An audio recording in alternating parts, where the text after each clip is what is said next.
গরিব কৃষক। এক গ্রামে একজন কৃষক ছিলেন। তিনি দুধ থেকে দই ও মাখন তৈরি করে বিক্রি করতেন। একদিন কৃষকের স্ত্রী মাখন তৈরি করে কৃষককে দিলেন বিক্রি করতে। কৃষক তা বিক্রি করার জন্য গ্রাম থেকে শহরের উদ্দেশ্যে রওনা হলেন। মাখনগুলো গোল গোল রোল আকৃতির রাখা ছিল, যার প্রত্যেকটির ওজন ছিল 1 কেজি করে।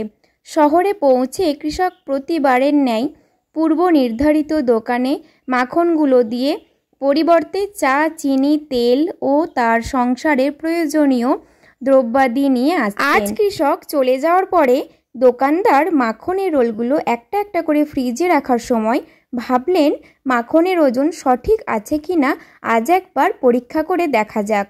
মাখনের রোলগুলো ওজন করতেই উনি দেখলেন মাখনের ওজন আসলে 1 কেজি নয়, তা প্রতিটা আছে 900 গ্রাম করে।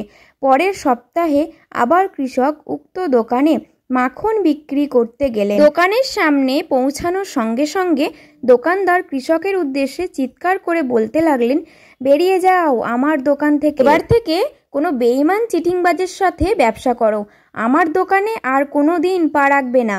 900 গ্রাম মাখন 1 কেজি বলে বিক্রি করা লোকটার মুখ আমি দেখতে চাই না। কৃষক বিনম্রভাবে কম্পিত স্বরে দোকানদারকে বললেন, দাদা, দয়া করে রাগ করবেন না, আসলে আমি খুবই গরিব মানুষ।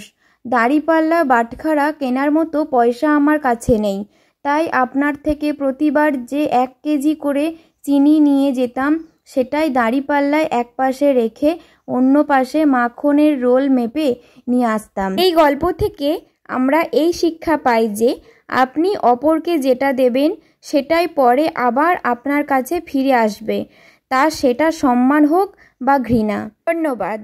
গল্পটি যদি ভালো লাগে একটা লাইক অবশ্যই দেবেন এবং বন্ধু ও প্রিয়জনদের শেয়ার করে চ্যানেলটি সাবস্ক্রাইব করে পাশে থাকবেন।